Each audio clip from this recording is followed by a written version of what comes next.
All right, showtime. Alright, so today we're going to present the Skillsoft Analysis Part 2. Our team is starting with Ben Smith, I'm David Mayotte, Brian Knowles, and John Peters.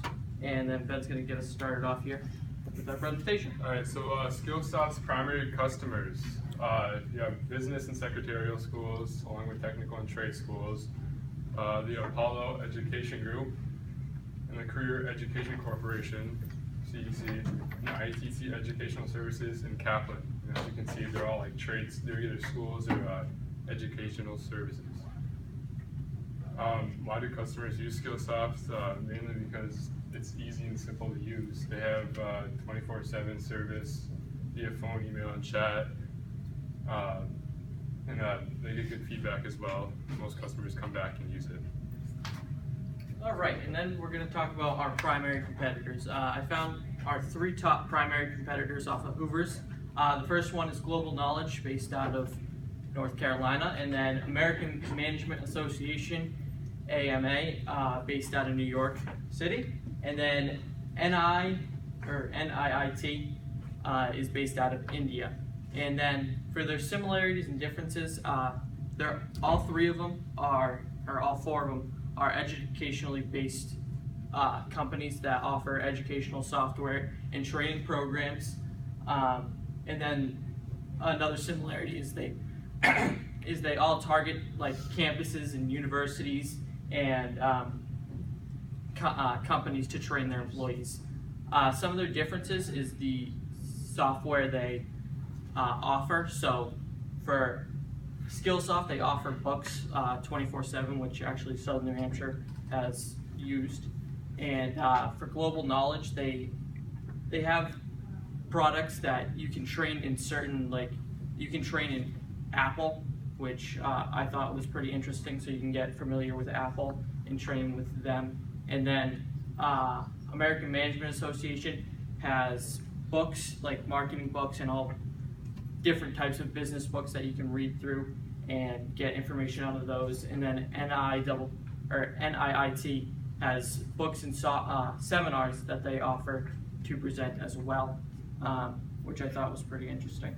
And then so for the pricing, Skillsoft, their website, they didn't offer very many exact prices on their services and products. AMA's membership fee was $2,195, and that doesn't include any of the services or products that they offer.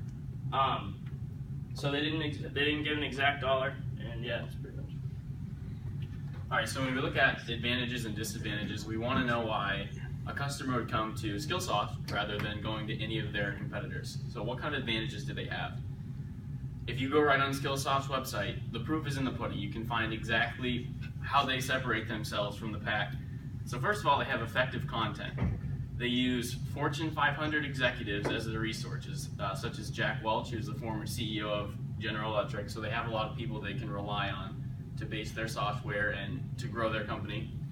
They also use Harvard Business School professors, so people that are experts and specialize in what exactly will make a company successful. They have mobile learning solutions, which has really massively expanded their consumer base, so they're able to reach a lot more people with their mobile solutions, especially on the phone.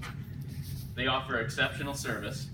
As mentioned earlier, they have an online chat service for assistants 24/7, which you can see if you go on their website. They like to ensure the success of their learning programs, so they're very confident in the product that they offer. And over 40% of Skillsoft employees are dedicated to customer support and learning program consulting. So they're there to help you when you need it.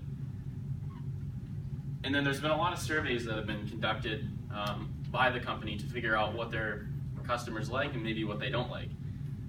And all of these results have come back really well. Skillsoft prides themselves on having an unparalleled experience with their customers. 90% of surveyed learners valued having access to Skillsoft e-learning resources, so all the stuff that they offer online. The one that I thought was really important was their impact on productivity was rated 19.1% higher for Skillsoft than the industry benchmark. So people think that what Skillsoft is offering is really productive and they want to come back and keep using it. So So their disadvantages, where they may fall behind in the future.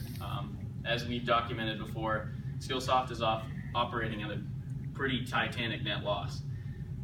As far back as I could find was 2009, where the company lost $71.4 million in that 1 year. Since then, they've continued to lose steady amounts of money. It went down in 2010 to 8.9 million, but then in 2011 it went back up to 120 million. And since then, they've continued to lose money. So if you're losing money, you have less money to reinvest in your company, whether that's buying assets or trying to hire more employees or expand your asset base. If you don't get the money from customers, you have to borrow more money, so that means more loans and more debt, which really puts the financial future of the business at risk. So that can be a disadvantage for them going forward, where their business and services could be at risk due to their net loss. And these are our references. Do you have any questions?